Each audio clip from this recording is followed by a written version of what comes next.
This is Жасулан Амангелдиев. Абақтыда жатқан 22 күнін ұмытпайды. Қырғызда істейтін жігіт қаңтардың 5-інде таңертең әдеттегідей жұмысына барған. Сол күні қалада наразылық күшейген соң басшылық түсте барлығын үйге қайтарған. Шыққан бетте наразы топ ортасына түсіп, көп ұзамай көзіне оқ тиіп, ауруханаға қалай жеткенін де білмейді. Жасулан Амангелдиев, he was working at the construction site in Almaty, and on the 5th of January he went to work as usual, but his managers allowed them to go home early on that day, on the 5th of January, due to riots taking place around the work. He was shot by a rubber bullet, and the rubber bullet hit his left eye. He did not know who took him to the hospital and how he got to hospital, as he lost consciousness at the time. When he woke up in the hospital, he was told that he lost his eye. He had a basic surgery just to put the tissue together. He also lost the left eardrum, and so he lost the function of his left ear too. 3 days later, while he was in hospital, he was taken by the special forces along with several other wounded guys. They were taken to the detention center. As soon as they got there, the police started torturing them, accusing them of taking part in the protests. He told them that he wasn't taking part in the riots. He was on his way home, and that he happened to be passing by the protesters on his usual way home. But the special forces would not accept his answer, and they kept beating him. The forces were in black uniform and masks. They didn't listen to his answer, and one of the days they brought an electrical kettle filled with water and boiled it next to him as he was lying face down, with his hands tied up on his back and his legs also tied up with sellotape, with scotch. And when the kettle boiled, the police poured the hot water just boiled on his back, and they poured the remaining water on his arm.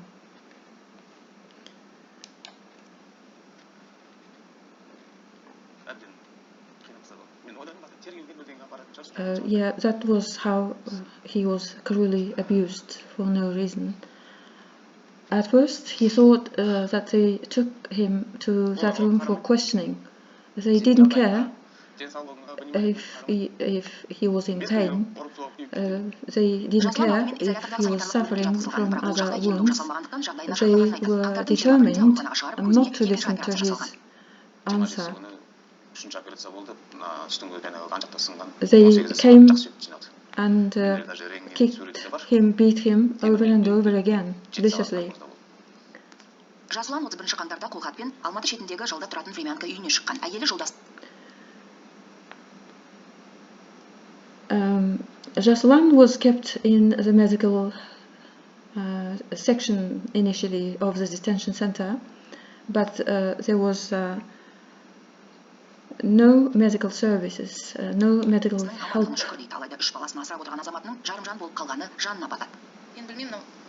As his wound from the gunshot worsened, he was moved to the hospital, where the doctors carried out the second injury on his eye. Then he had a third surgery on the 27th of January to repair his broken cheek and bones and jaw bones. He also has the X-ray images of those bone injuries, and that's the one he was showing at the beginning of this video. He was under anesthesia for 7 hours. Jaslan was released on bail from the detention center on the 31st of January from the detention.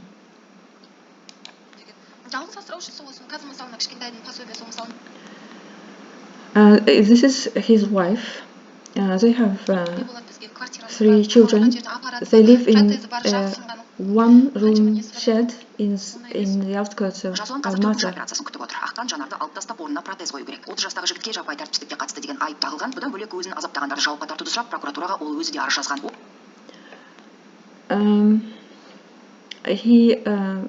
His wife is glad that he is alive, although it hurts her how her husband became disabled.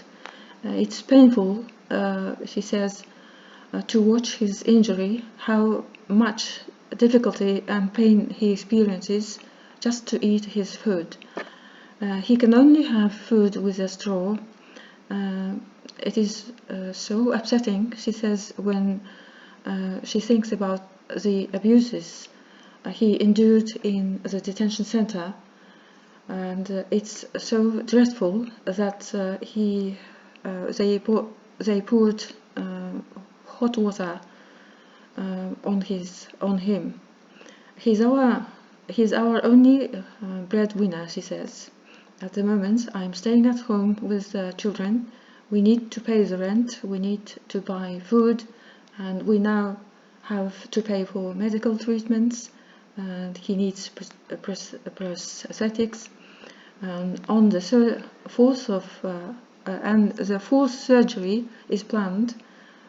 He's waiting for the 4th surgery, just one. Prosthetic eye is planned to be fixed in his eye socket. And also accusations of him taking part in the protests still in force. And Sasulan now filed a complaint to investigators against the special forces' unlawful tortures. Ол іске қатысты да тергеу басталды. Мұндай оқиғаларға қарамастан, Қазақстанның ішкі істер министрлігі де, қылмыстық атқару жүйесі комитеті де тергеу абақтыларында азаптау болғанын мойындамай келеді. Хочу заверить, такого нет и быть не может.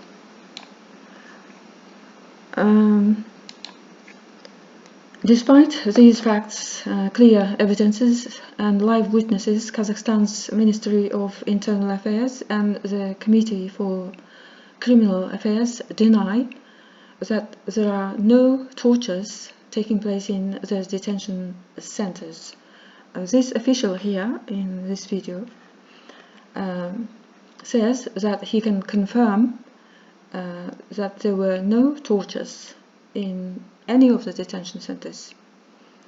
There shouldn't be any question about the tortures. So all these guys, wounded guys, despite their wounds, they were not allowed to get medical treatment. They were removed from the hospitals, were taken to the detention centers and severely tortured. And now when they are talking about their tortures, their experiences in those detention centers, these officials are calling them liars. At first, the president called them terrorists and extremists when they were peacefully protesting, and the thugs were let out to discredit their peaceful protests. And the president, as he called the protesters terrorists and extremists, on that false basis, he ordered the army to shoot the unarmed people and killed hundreds of them, arrested thousands of them, and now they are calling them liars. By the way, the President Tokaev is not elected. He was appointed by the previous dictator, Nazarbayev.